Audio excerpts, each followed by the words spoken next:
యత్ర నార్యస్తు పూజ్యంతే రమంతే తత్ర దేవత అంటే ఎక్కడ స్త్రీలు గౌరవింపబడతారో అక్కడ దేవతలు కొలువై ఉంటారు అనేది మనందరి సాంప్రదాయం. అటువంటి సాంప్రదాయం ఉన్నటువంటి దేశం అన్నది భారతదేశం. మరి భారతదేశంలో ఈనాడు ఒక ప్రముఖమైనటువంటి ఎన్నో సంవత్సరాలుగా అందరూ ఎదురు చూస్తున్నటువంటి ఎంతో మంది స్త్రీమూర్తులు మహిళలు ఎదురు చూస్తున్నటువంటి 33% మహిళా రిజర్వేషన్ బిల్లు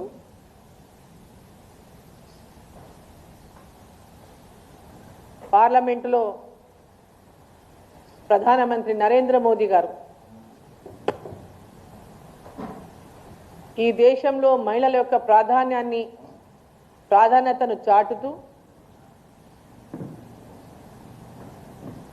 చిన్న పిల్లల దగ్గర నుంచి ఆడపిల్లల దగ్గర నుంచి కూడా మహిళల వరకు మహిళలకు ఇవ్వాల్సినటువంటి గౌరవాన్ని ఇచ్చేటటువంటి విధంగా అనేక కార్యక్రమాలు చేస్తుండడం పాటు ఈరోజు 33% మహిళలకు రిజర్వేషన్ అందించేటటువంటి చట్టాన్ని నారీ శక్తి వందన్ అధినియం చట్టాన్ని పార్లమెంటులో చట్టం చేసి ఆ చట్టం ద్వారా అనేక మంది మహిళలకు రాజకీయాలకు వచ్చేటటువంటి అవకాశం కల్పించాలనేటటువంటి ఒక చిత్తశుద్ధితో ముందుకు పోతున్నటువంటి నాయకులు మన ప్రధాని నరేంద్ర మోదీ గారు. 2029లో జరిగేటటువంటి సార్వత్రిక ఎన్నికల్లో మహిళలకు రిజర్వేషన్ 33% రిజర్వేషన్ అమలు చేయాలని ప్రత్యేక పార్లమెంటు సెషన్స్ని ఈ నెల 16, 17, 18 తేదీల్లో ప్రత్యేక పార్లమెంటు సెషన్ని పెట్టడం జరిగింది. ఎన్నో సంవత్సరాలుగా కూడా అందరూ చెప్తూ వచ్చిండ్రు మహిళా రిజర్వేషన్ బిల్లు గురించి, మహిళా రిజర్వేషన్ ఇవ్వాలి, అది ఇదని మాట్లాడుతూ సమయాన్ని గడుపుతూ పోయిందే తప్ప ఎవరు కూడా చిత్తశుద్ధిని ప్రదర్శించలేదు. అనేక మంది కాంగ్రెస్ పార్టీతో సహా అనేక పార్టీలు కూడా దీన్ని వ్యతిరేకించినాయి. ఈరోజు అందరినీ సమన్వయం చేసి మహిళా బిల్లును నారీ శక్తి వందన అధినియం బిల్లును పార్లమెంటులో అందరితో కూడా ఆ బిల్లుకు ఓకే చెప్పేలాగా ప్రధానమంత్రి గారు కృషి చేసి ఆ బిల్లును మరి తీసుకొచ్చినటువంటి నేపథ్యంలో దానిని అమలు చేయడం ఎట్లా, అమలు చేసినప్పుడే ఆ బిల్లుకు సార్థకం. ఈరోజు ఆ బిల్లును 2029 ఎన్నికలు అమలు చేయడానికి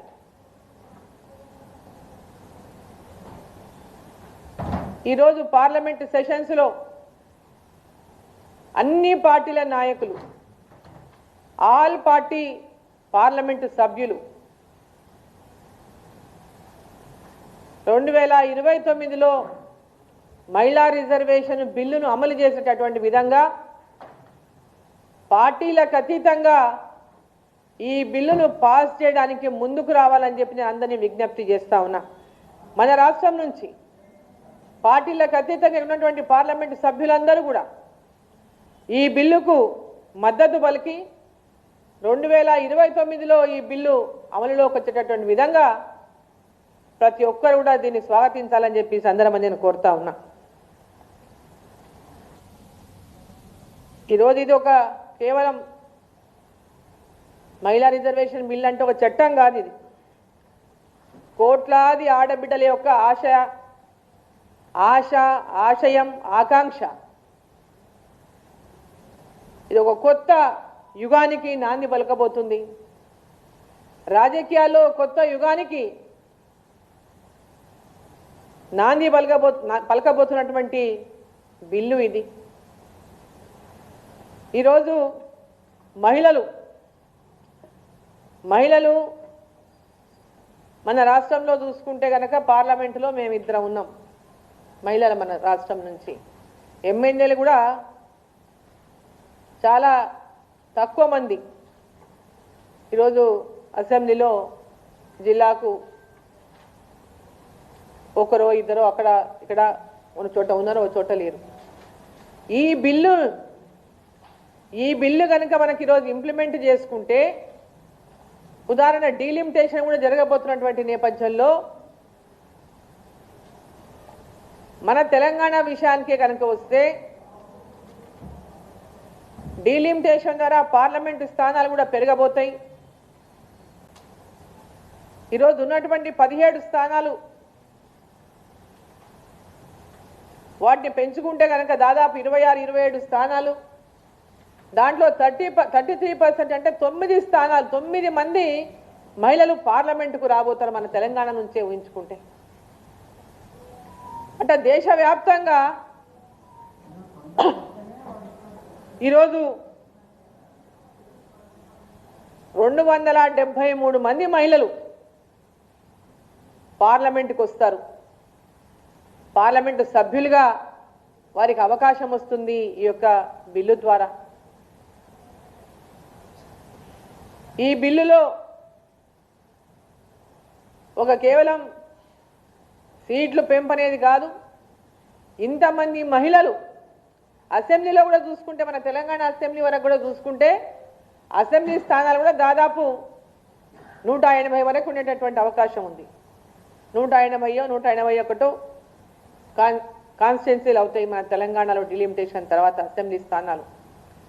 దాంట్లో 33% అంటే దాదాపు 60 మంది మహిళలు అసెంబ్లీలో కూర్చోబోతారు. పార్టీలు ఎవరైనా కావచ్చు, ఏ పార్టీ అయినా కావచ్చు, 60 మంది మహిళలు అసెంబ్లీలో కూర్చోటటువంటి అవకాశం లభిస్తుంది. ఎస్సీ మహిళలకు కూడా పెద్ద ఎత్తున ఈ మహిళా రిజర్వేషన్ ద్వారా వారికి అందరికీ కూడా చట్టసభల్లో, అసెంబ్లీలో, పార్లమెంటులో కూడా పెద్ద సంఖ్యలో మహిళలు ముందుకొచ్చేటటువంటి అవకాశం మనకు లభిస్తుంది.